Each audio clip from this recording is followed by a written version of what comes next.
Nuestro hermano José Luis estuvo dando como una introducción, pero vamos a profundizar, entrando un poco también en la historia.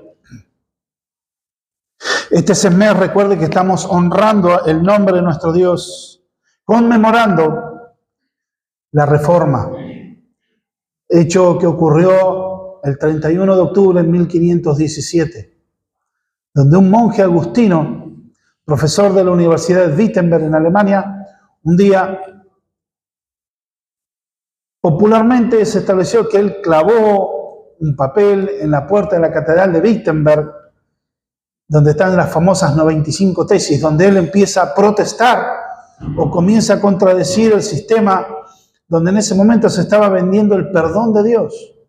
La Iglesia Católica Romana, a través del Papa León X, había extendido unos papeles que son las indulgencias, se llaman, donde era un perdón donde la gente pagaba un dinero, una moneda, y estaba un famoso lema que decía: cuando tu moneda suene tintiné en el fondo de la caja, el alma de tu pariente que estaba en el purgatorio irá a la gloria celestial.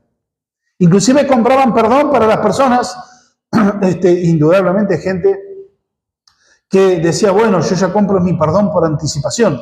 ¿Y dónde estaba la rúbrica donde decía: bueno, sí, el Papa lo firmó, así que él ya me extendió el perdón? Porque según la teología de la Iglesia Católica Romana, el creyente podía ser salvo por la fe en Cristo, pero también el tesoro de la gracia que hay en los méritos de los santos, de las vírgenes, y también que ese poder para transferir espiritualmente, vaya a saber cómo, el Papa tenía poder para sacar de ese tesoro, de ese cofre de los tesoros de los méritos, y transferírselo y darle lo que le faltaba a tu pariente o a vos mismo para ser salvo, que estaban en el purgatorio. Cuenta de mí. Claro, tenía una cuenta de mí. El tema es que el purgatorio tampoco está en las Escrituras. Entonces, pero él en realidad lo que hizo, si bien surgió a través de la imprenta, pero lo que hizo Martín Lutero fue mandarle una carta a un obispo superior a él, ya que él era un sacerdote, era un monje de la comunidad de los agustinos, y él estaba enseñando en Wittenberg, y le manda una carta al obispo que correspondía a esa zona, que era el obispo Albert de Mainz. Y cuando él le manda, él era hablar, porque principalmente contra Juan Tetzel, que era un comerciante que llegaba a decir: yo he liberado más almas del infierno que el mismo Jesucristo en la cruz del Calvario. Fíjense qué blasfemo. Un comerciante a todo dar. Y no está mal ser comerciante, el tema es que comercie con la fe. Ahora, ¿cuál es el tema históricamente? Albert de Mainz, quizá Martín Lutero lo que hizo fue, bueno, que tome carta en el asunto, llame una atención, pero no era su intención hacer una reforma en sí, separarse de la iglesia, pero eso fue la mecha que Dios usó. Porque Dios puso celo en el corazón de este hombre para volver a la palabra. ¿Por qué? Porque como vamos a ver, él entendió el Evangelio cuando él estaba enseñando la carta a los romanos ahí en la Universidad de Wittenberg. Vio un texto que fue clave para su vida. Romanos 1:17. Y el justo por la fe vivirá. Eso fue tremendo para él. Decía un autor puritano que querer alcanzar la salvación por medio de las obras y los méritos humanos es como querer escalar el cielo con una soga de arena. Es imposible. Escuchen lo que este autor estaba diciendo en el siglo pasado. Murió relativamente hace poco, allá por el 2005. Se llamaba Gerald Ford. La simplicidad de creer como lo opuesto a ganárnoslo. Somos justificados gratuitamente por causa de Cristo, por la fe, sin nuestros propios esfuerzos, méritos u obras. La respuesta confesional a la vieja pregunta, ¿qué debo hacer para ser salvo?, es impactante. Nada. Solo quédate quieto.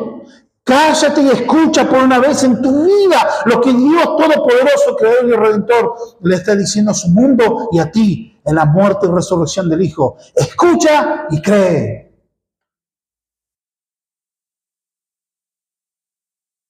Dice la carta a los Romanos, capítulo 5, verso 1, y vamos a ver hasta el verso 2. Justificados pues por la fe, tenemos paz para con Dios por medio de nuestro Señor Jesucristo, por quien tenemos entrada por la fe a esta gracia en la cual estamos firmes y nos gloriamos en la esperanza de la gloria de Dios. Pablo, como contexto, está dando la carta a los Romanos, marca un documento ocasional. ¿Qué es un documento ocasional? Es como que surge una ocasión, solucionar un problema, una controversia. El apóstol, mandó distintas cartas a distintas iglesias para poder solucionar un problema. Algunos tenían un problema con falsa doctrina, otra iglesia se estaba por dividir porque había peleas entre ellos, otra iglesia estaba llena de divisiones, problemas de moralidad. Entonces, tenía que escribir para corregir eso. Pero la carta a los Romanos, esa carta es un edicto teológico, es otra cosa. Del capítulo 1 al capítulo 11, Pablo, inspirado por el Espíritu Santo, está describiendo la teología del Evangelio. O sea, la profundidad de la obra de Dios para la salvación del hombre. Y en este sencillo momento, abordando el capítulo 5, ya anteriormente estaba describiendo ¿qué cosa? El castigo de Dios y la manifestación del odio de Dios o de su justicia contra el pecado del hombre desde la caída del Edén. O sea, Pablo está haciendo recorrido, los está llevando por teología bíblica desde la historia y ya arranca cómo se manifiesta esta justicia de Dios a través de su ira. Su desacuerdo con el pecado del hombre, su ira, en el capítulo 1, verso 18, porque la ira de Dios se manifiesta desde el cielo hacia la tierra contra toda impiedad, con lo que los hombres, entonces, ¿qué pasa? Es la rebelión del hombre. Es la ira de Dios contra pecadores. Luego, la necesidad de arrepentimiento, y agarra ya a partir del capítulo 2, les habla hasta el capítulo 4, y el capítulo 3 esencialmente habla de la imposibilidad del hombre de ser justificado por las obras de la ley. Porque la ley, en el capítulo 3, verso 20, nos habla que las obras de la ley están ¿para qué? Para manifestación de lo que es el pecado. La ley de Dios, los mandamientos entregados, la ley moral de Dios, los famosos 10 mandamientos, el decálogo y todo el resto de mandamientos que tenían que obedecer el pueblo de Israel en la antigüedad, no eran un mecanismo de mérito. Porque como Jesús lo enseñó en el Sermón del Monte, no solo para la época de Cristo se habían torcido la ley de Dios, sino que es más profundo, más que simplemente la acción. Como dice Jesús, ¿oíste que fue dicho no adulterarás? Bárbaro, no tengo que adulterar. Un hombre casado, nunca se lo encontró y nunca estuvo con otra mujer que no sea su esposa. Bárbaro, ya cumplí un punto más para mi salvación. Pero Jesús dijo, más yo digo que aquel que mira a otra mujer y la deseó en su corazón, ya adulteró con ella. O sea, Jesús levanta la vara. Y no es que la levanta, sino que pone la real interpretación de la ley de Dios. El adulterio primero se manifiesta en el corazón del hombre. Y hablo de hombre como género humano. O sea, hombre y mujer. ¿Dónde primero ocurre el adulterio? En la mente, en el corazón. Después se puede manifestar físicamente, pero algunos lograban entrenar físicamente, entonces es como que domesticaban eso, pero su cabeza estaba en cualquier lado. Para Dios, si ya miraste con deseo a una mujer, ya pecaste delante de Dios con ella. Y se complica, porque Dios, en la relación, en la perfección que demanda, no mide tan solo las acciones que vos puedas hacer, pueden ser buenas o malas, sino la intención del corazón por el cual haces eso.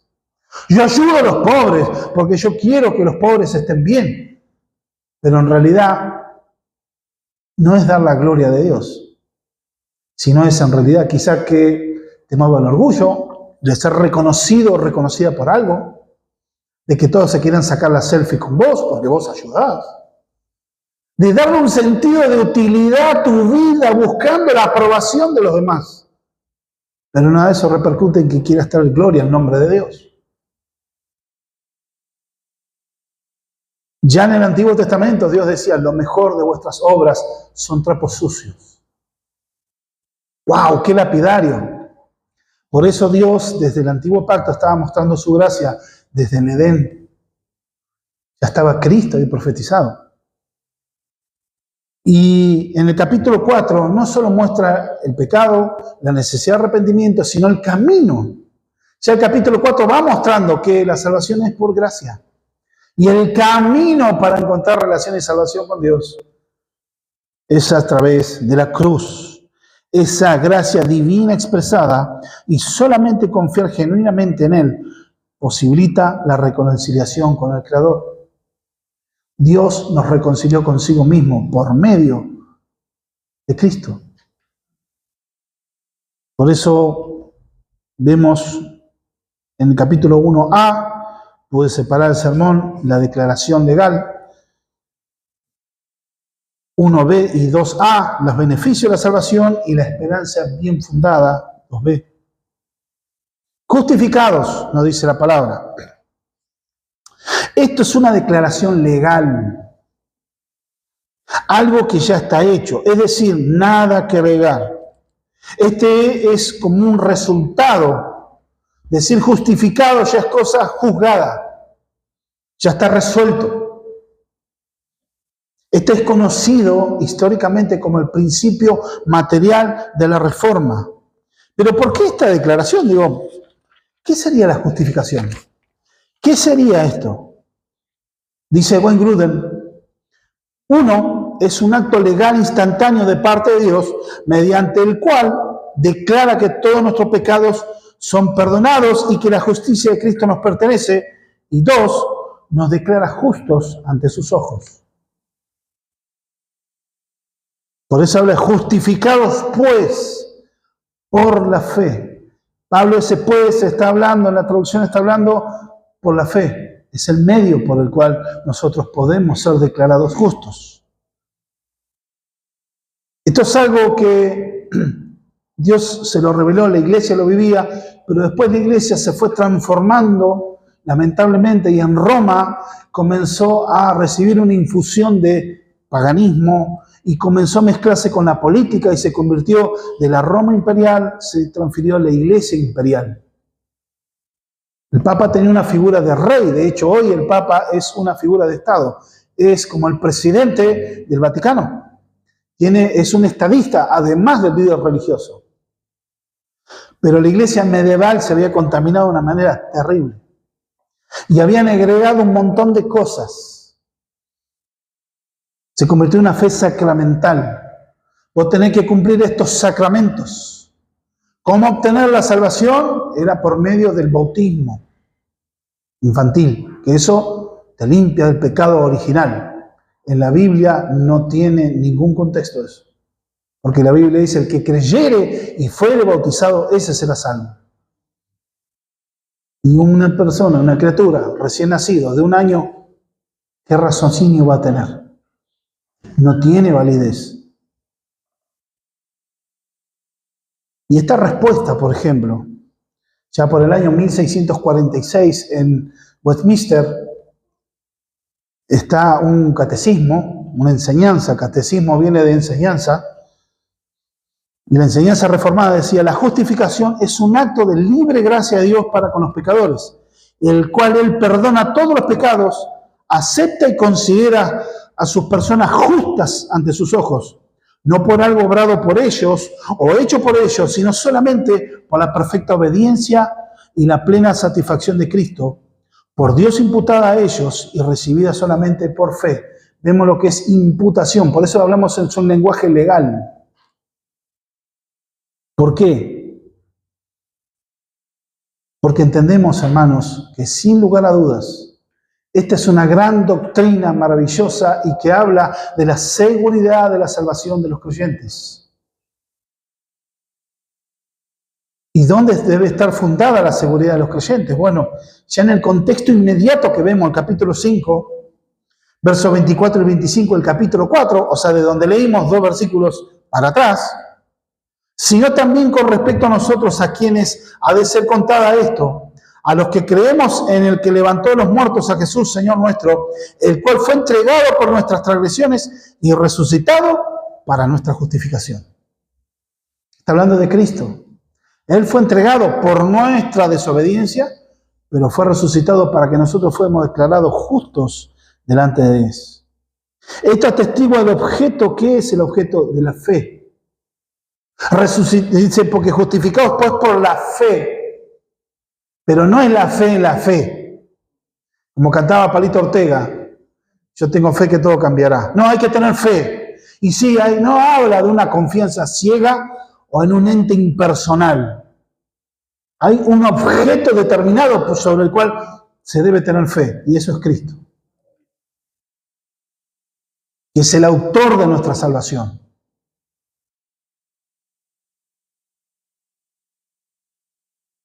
Esta seguridad de salvación es un hecho objetivo, descansa por completo en la obra de Cristo. Una de las tácticas que Satanás ha usado para atacar siempre a los creyentes es querer confundir o hacer dudar de la seguridad de salvación. Está revelado en las Sagradas Escrituras. Este es un hecho objetivo y debe ser preservada de manera subjetiva por el creyente en su corazón, aferrándose a las verdades de la Biblia y encontrando evidencia en su salvación. Decía respecto a John MacArthur en su comentario en este pasaje: si es cierto, como algunos sostienen, que una persona se salva por la fe en Jesucristo, pero puede pecar y salirse con la suya, con la gracia de Dios, la consecuencia necesaria es que los cristianos deben vivir con incertidumbre continua acerca de su destino espiritual.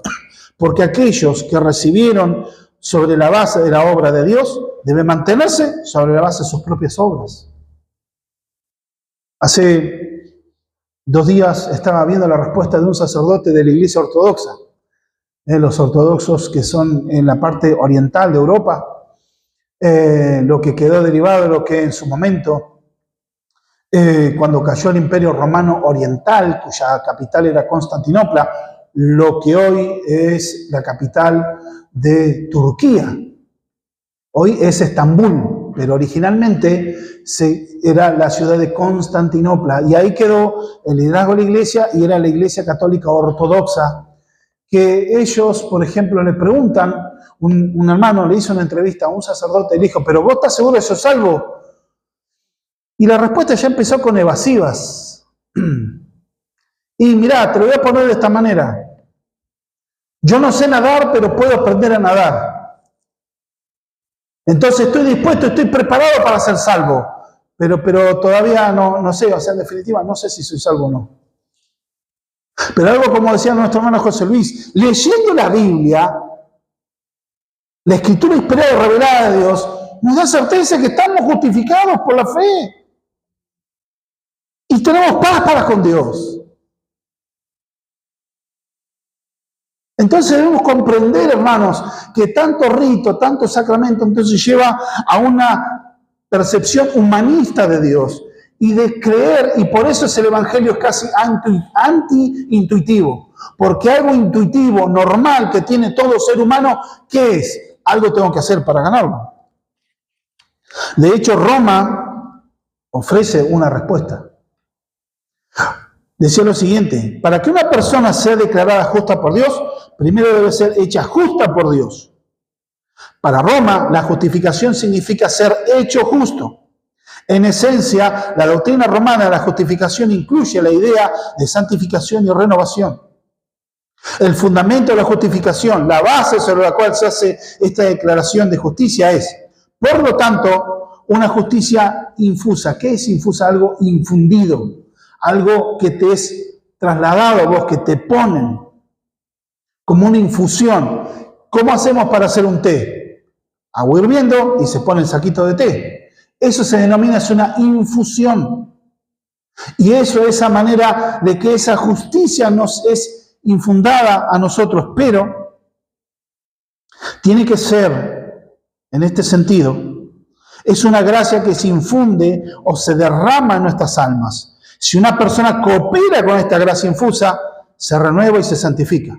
La persona que coopera con la gracia, por lo tanto, tiene una justicia inherente. Se puede perder este estado de gracia por el pecado mortal. Sin embargo, si esto sucede, el sacramento de la penitencia es un medio por el cual una persona puede ser restaurada a un estado de justificación. O sea, una persona, según la Iglesia romana, la Iglesia Católica Romana, puede tener un estado de justicia, pero por medio de la cooperación de la persona. Esto es un resumen del catecismo, estoy hablando. Y si uno coopera, entonces va a ser santificado y adquiere esa justificación delante de Dios. Pero puede pecar, pero si practica, puede pecar y perder esa salvación. Entonces, ¿qué puede hacer? Cumplir una penitencia. Aquellos que hemos sido católicos, yo vengo de un trasfondo católico romano, yo me confesaba al sacerdote, el sacerdote me daba una penitencia. Dado, yo tenía 10, 12 años, por ahí. Yo no era una persona que hubiera hecho grandes cosas que ameriten, pero sí me comían mis buenos Padres Nuestros, mis buenos Rosarios, mi Ave María, y bueno, otros más, según. Pero vemos que la Escritura dice otra cosa. Es importante señalar también que para Roma la justificación es por fe. Sí, hay que creer en Cristo, pero no solamente por fe. La fe es necesaria, pero no suficiente según Roma. Recordemos que para Roma la causa instrumental de la justificación es el bautismo. Pero para los reformadores, que argumentaron lo contrario, el único instrumento de justificación es la fe, y que incluso esta fe es un don de Dios. Por gracia habéis sido salvos, Pablo escribe en los Efesios, capítulo 2. Por gracia habéis sido salvados, por medio de la fe. Y esto no es de vosotros, pues es don de Dios. ¿Quién va a tener la autoridad? ¿En un concilio eclesiástico o la palabra de Dios? Obvio que es contraintuitivo. Nosotros, por ejemplo, ¿qué hacen, por ejemplo, en un supermercado? Entramos a las promociones de verano. Por ejemplo, estaba en un supermercado, estaban haciendo la propaganda de una hamburguesa nueva. ¿Y qué hacía? Estaban en el lugar con un anafe eléctrico cocinando hamburguesas. Indudablemente, los gorditos como yo, ahí olfateamos enseguida la hamburguesa y te hacían probar. ¿Por qué? Era inducir a que compres la hamburguesa. Algo intuitivo. ¿Cómo se enseña? Yo tenía que hacer algo, no tenía ganas. ¿Qué me decían en casa? Bueno, si vas a comprar esto, bueno, te doy tanta plata. Entonces yo recibía recompensa. Algo tenía que hacer. Pero el Evangelio es totalmente contrario. Como leí, lo decía Gerald Ford. ¿Qué tienes que hacer? Nada. No hay obra que puedas hacer. Solo cree. Lo que Dios te está hablando en la muerte, en la cruz de Cristo y su resurrección.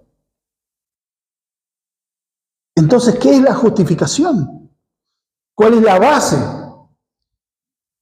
La paz con Dios proviene de creer y aceptar sus testimonios. El contexto inequívocamente enseña que la salvación del hombre solo es a través de la gracia divina. El medio para ser salvo, adquirir salvación, la fe, solo es creer. Claro, no hay que hacer nada. Solo creer, sin hacer nada más, sí. Y es así.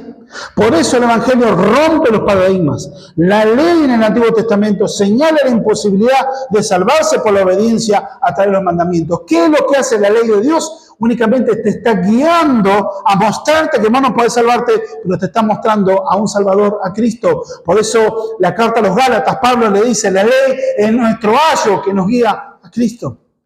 Es decir, es como si uno se para delante de la ley y como que uno le dice, bueno, señora ley, ¿qué tengo que hacer para ser salvo? Y la ley te contesta, mira, yo solo tengo poder para matarte. Pero sí te puedo mostrar a alguien que te puede salvar, que cumplió la ley de la cuna a la tumba, Cristo, Jesús. Porque mostrar la ley eso era mostrar el pecado, como dice capítulo 3, verso 20 de Romanos.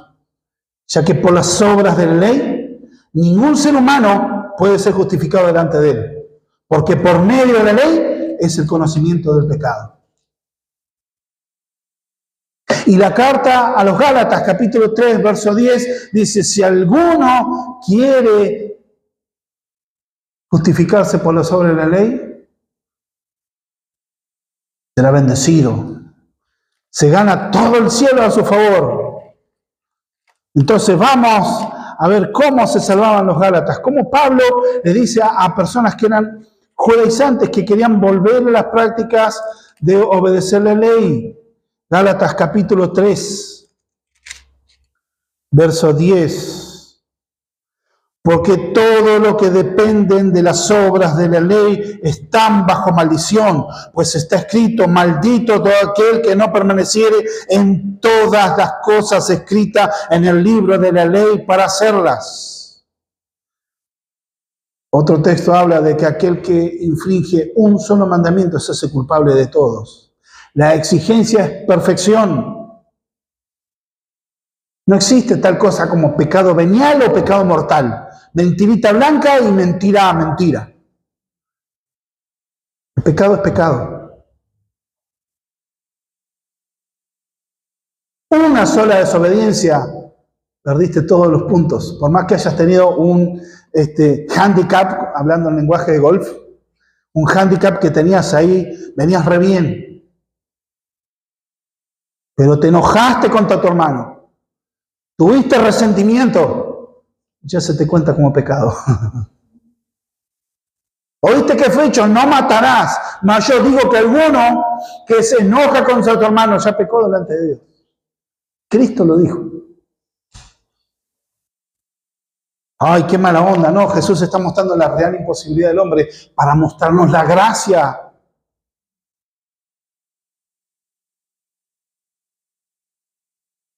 Según y lo que aprendimos y lo que los reformadores sacaron este tesoro, volvieron a rescatar. Dios volvió a sacar a luz este tesoro. Enseñaban que la doctrina romana presentaba serios problemas. En primer lugar, el criterio del juicio de Dios es la justicia absolutamente perfecta. Él no puede exigir menos sin negarse a sí mismo y su propia santidad. Por lo tanto, una persona no puede ser declarada justa y sobrevivir al juicio de Dios, basándose en algo menos que la perfección. Sin embargo, desde la caída de Adán y Eva, solo un hombre ha vivido una vida de justicia perfecta, y ese es Jesucristo. Por lo tanto, los reformadores argumentaron, en oposición a la idea romana de infusión, a favor de una doctrina de doble imputación. Imputar algo significa computarlo legalmente. La doctrina de la doble imputación significa que nuestro pecado se imputa a Cristo y su justicia se nos imputa a nosotros. Por eso es el sacrificio legal y es la doctrina de la expiación legal, la expiación penal y sustitutiva. Él fue nuestro sustituto. La palabra de Dios en 2 Corintios nos dice 5:21 que aquel que no conoció pecado, Dios le hizo pecado para que nosotros fuésemos hechos justicia de Dios en él. Esto es maravilloso, la gracia, hermanos. Cuando Jesús estaba en la cruz del Calvario, colgado por tú y mis pecados, en un momento Él exclama, Dios mío, ¿por qué me has desamparado? Porque era tanto la aberración que Dios tenía y no tolera el pecado en su santidad que vino a su Hijo, pero todos nuestros pecados fueron imputados a Él. Es como que Dios en la cruz, en vez de ver a su Hijo, nos estaba viendo a nosotros. Pero Él, por medio de la gracia de Dios, cuando nos ve a nosotros, está viendo a su Hijo.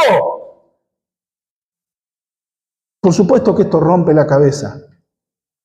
Por supuesto que esto derriba el orgullo humano y por eso el ser humano no quiere aceptar el evangelio bíblico. ¿Por qué? Porque rompe con nuestro orgullo, nuestro paradigma de yo me lo puedo alcanzar, de yo lo puedo, dejadme tranquilo, yo voy a estar. Ahora, esto no es una ocurrencia para hacer la contra, es volver a las fuentes. A ver qué dicen las Escrituras. Somos justificados ante Dios por la fe. Por nada más que cualquier acto o obra humana que podría ser exigida. Pero caeríamos automáticamente. La relación con Dios es en perfección y solo Jesús es el único medio para alcanzar esta paz con Dios. Por eso tenemos beneficio de la salvación. Justificados pues por la fe, tenemos paz para con Dios, ¿por medio de qué? De nuestro Señor Jesucristo.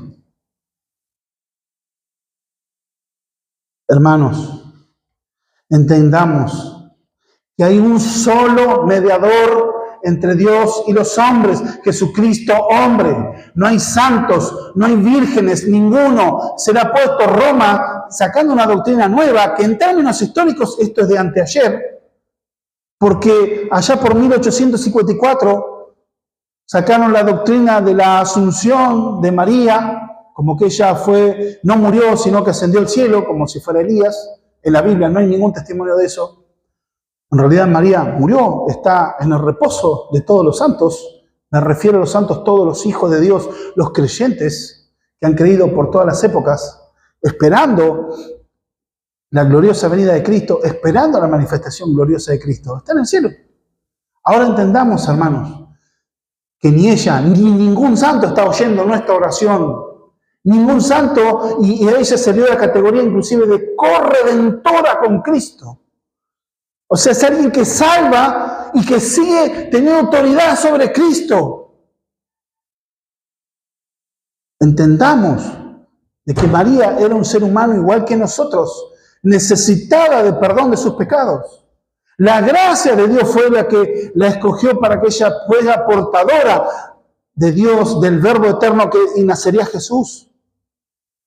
Pero no tiene ningún poder de redención ni de salvación. Roma enseña esa blasfemia. María ni está enterada. Fue un ejemplo de mujer cristiana. Fue un ejemplo de una mujer obediente a Dios, sujeta a Dios, una sierva. Pero fíjense cómo es la oración en el momento que es la anunciación. ¿Qué es lo que ella dice? Bendito sea que se haga la voluntad de Dios sobre tu sierva. Bendito sea Dios mi Salvador. Si ella hubiera sido en naturaleza como Cristo, no hubiera necesitado salvación. Jesucristo nunca necesitó salvación.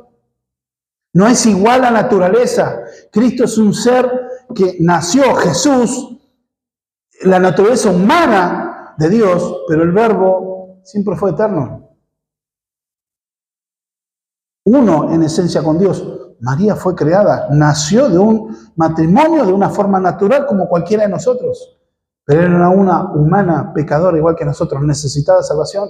Los santos, los méritos que supuestamente usan, ninguno, ni San Cayetano, ni San Benito, ni San Clemente, ni ningún santo, nadie. No nos oyen. El que está muerto está en la eternidad. Y algunos estarán en el cielo, otros no, según hayan creído o rechazado el Evangelio. No existe tal cosa como tesoro de méritos. El único mediador entre Dios y los hombres, Pablo le dice a Timoteo, en su primera carta, capítulo 1, verso 5, o capítulo 2, verso 5, dice, hay un solo mediador entre Dios y los hombres, Jesucristo hombre, punto. Las Escrituras, la palabra de Dios revelada enseña eso. Por eso dice que somos salvos y tenemos paz. Tenemos paz lograda en la cruz del Calvario por medio de nuestro Señor Jesucristo, no nuestras obras. Hay un maravilloso regalo en la justificación, ser declarado justo y tenemos paz con Dios, que viene con la reconciliación y estos dos van juntas. Esta paz es por medio de nuestro Señor Jesucristo, quien fue entregado a muerte y resucitado a fin de hacer posible nuestro rescate. Por eso Él es el príncipe de paz, Él es el Shalom que profetizaron los profetas en el Antiguo Testamento. Así también la justificación. Juan Calvino la definía de la siguiente manera: es aceptación mediante la cual Dios nos recibe en su favor y nos considera justos, y decimos que consiste en la remisión de todos los pecados y la imputación de la justicia de Cristo. La justificación es decisiva para la eternidad, pues es en efecto el juicio último día anunciado. Su fuente es la gracia de Dios.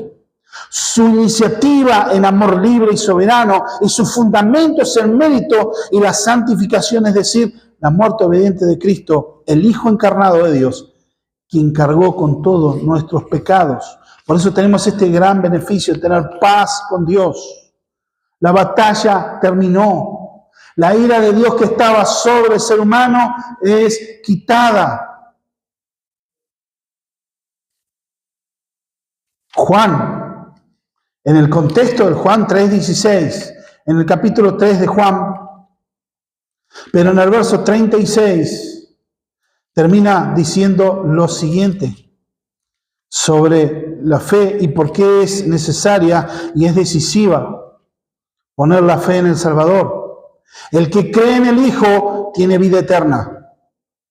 ¿Qué tiene vida? Eterna, no una vida intermitente, a ver según cómo me porto.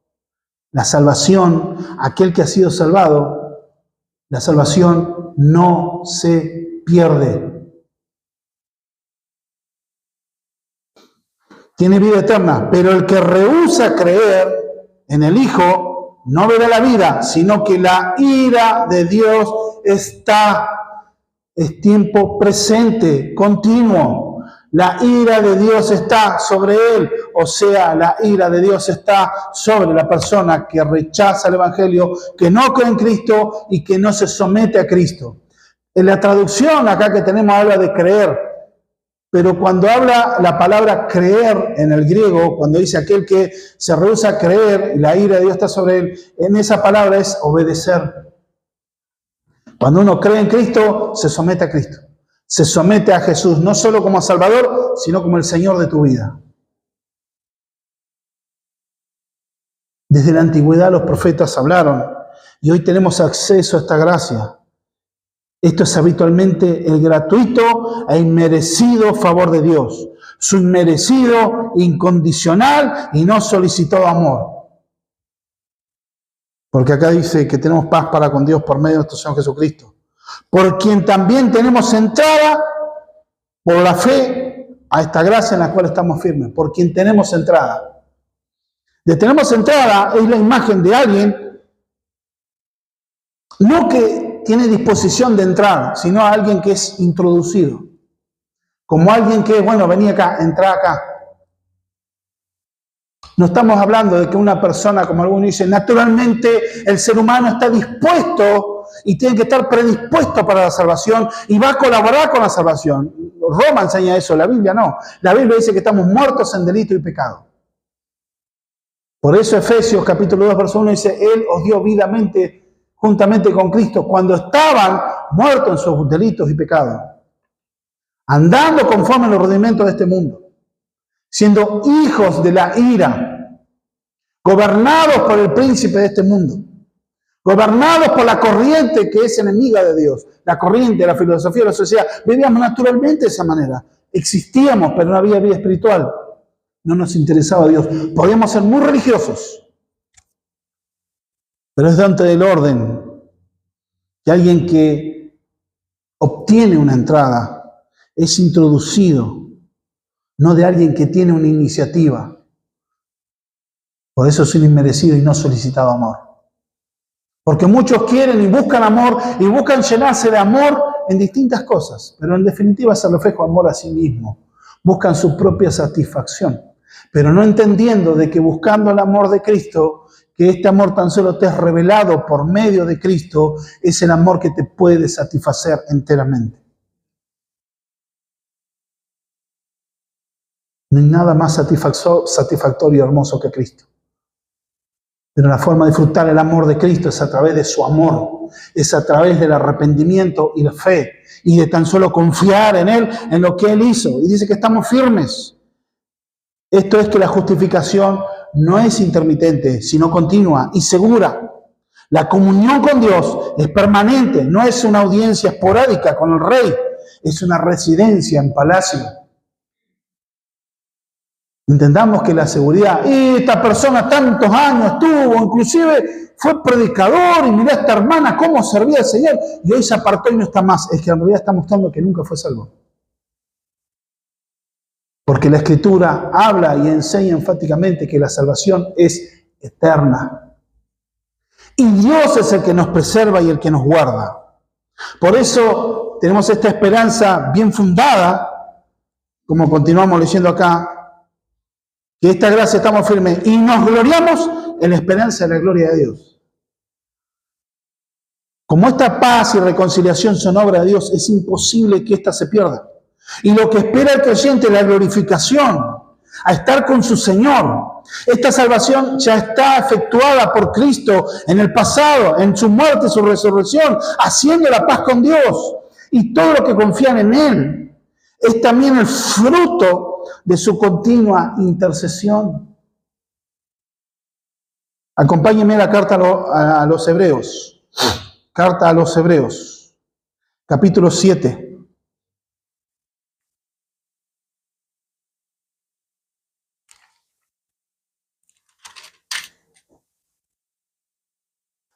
Versos 24 al 27. Mas por cuanto permanece para siempre, tiene un sacerdocio inmutable, o sea, no cambia. Por lo cual puede también salvar perpetuamente a los que por él se acercan a Dios, viviendo siempre para interceder por ellos. Porque tal sumo sacerdote nos convenía, santo, inocente, sin mancha, apartado de todos los pecadores y hecho más sublime que los cielos, que no tiene necesidad cada día, como aquellos sumos sacerdotes, de ofrecer primero sacrificios por sus propios pecados y luego por los del pueblo, porque esto lo hizo una vez para siempre, ofreciéndose a sí mismo. Entendamos, hermanos, la obra de la cruz. Y entender la obra de la redención es tan poderosa que no se puede romper. Entonces yo no puedo recibir por la fe algo y después decir, bueno, yo lo quiero mantener. Es como que algunos enseñan que la salvación es, bueno, yo lo que voy a hacer es, te voy a dar, para que compres este terreno, te voy a dar para la primera cuota. Yo te pago la primera cuota, sería la obra de Cristo, en la cruz del Calvario. Su muerte, su resurrección, entonces eso sería el adelanto, la anticipación, pero el resto de la cuota te haces cargo vos. Y si no la podés pagar, y bueno, te arreglás con el banco. No, hermano. La obra de la cruz es suficiente, es irrepetible, inigualable, inalcanzable, porque a veces no entendemos quién fue la cruz.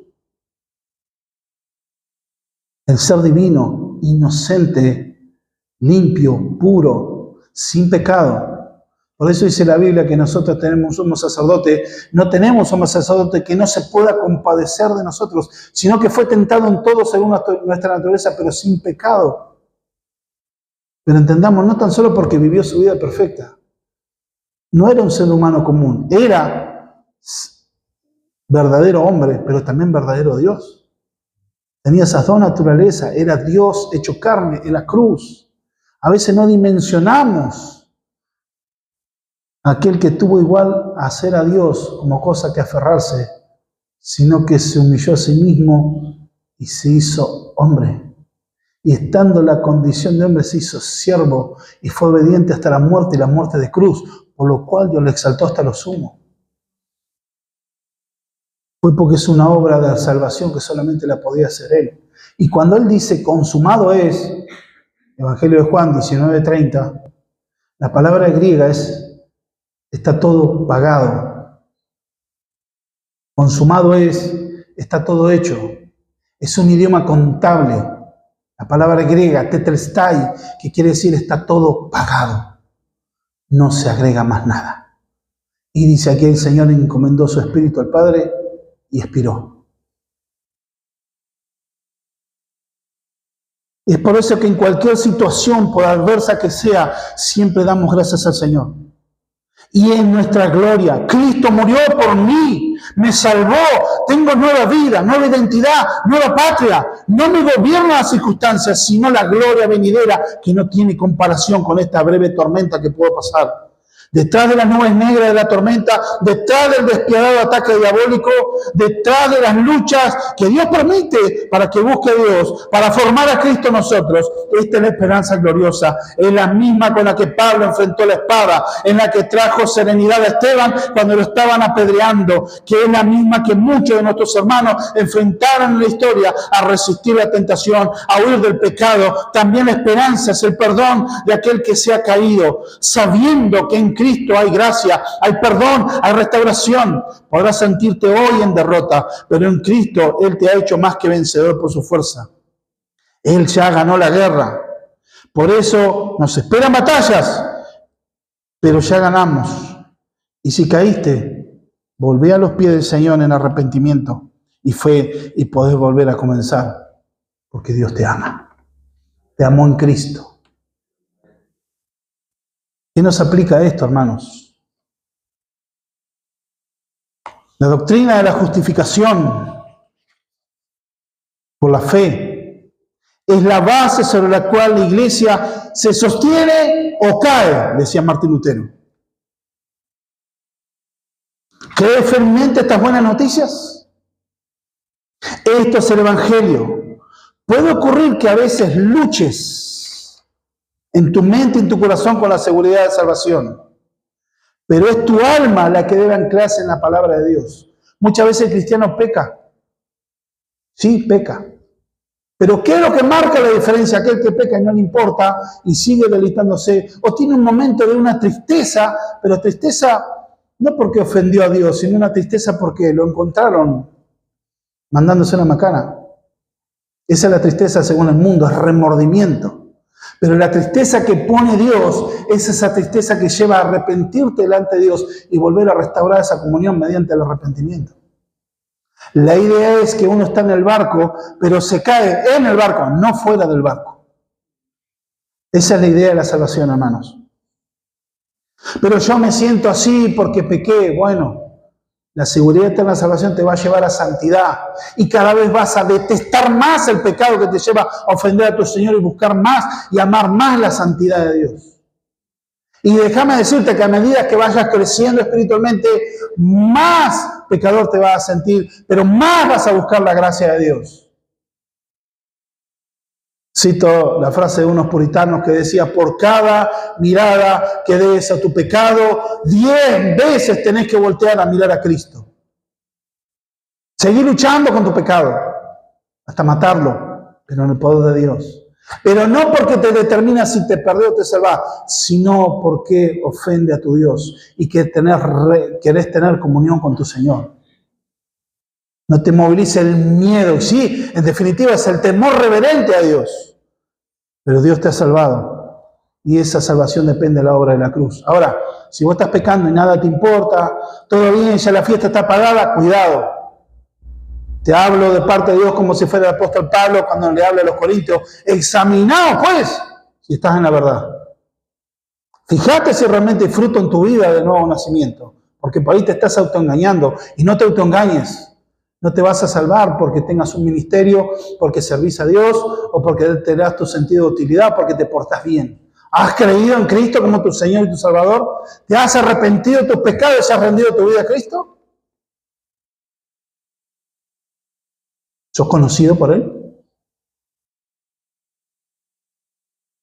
Si fuiste salvado, Dios por el Espíritu Santo te da seguridad. Dice la Escritura en la carta a los Romanos también, que el Espíritu clama por nosotros en nuestro interior y dice: Abba, Padre. Aquellos que son guiados por el Espíritu de Dios, estos son de Dios. Mas el que no es guiado por el Espíritu no es de Dios. Es así de clarito. Fuimos salvados por la fe, pero también nuestras obras demuestran si soy salvado o no. No fuimos salvados por nuestras obras, pero sí fuimos salvados para obras, como vimos la semana pasada. Efesios 2:10. Somos hechura suya, creados en Dios para hacer las obras que ella preparó de antemano. Hermano, entiendan, hechura suya. La palabra que está ahí escrita en el griego es poema, que es la base de nuestra palabra castellana poema. El Hijo de Dios, así con todos tus defectos, y con todas tus luchas, y con todos tus pecados que seguís luchando, hermano,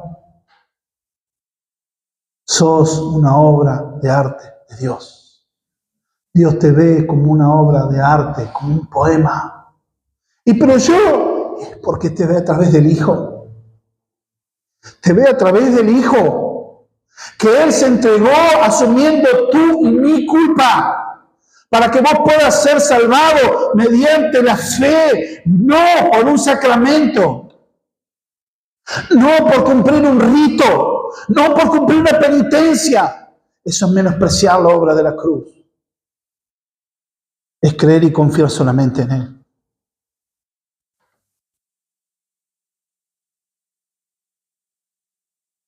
¿Ves en tu vida fruto del Espíritu Santo? Gálatas 5:22. Amor, gozo, paz, paciencia, benignidad, mansedumbre, templanza. ¿Es el amor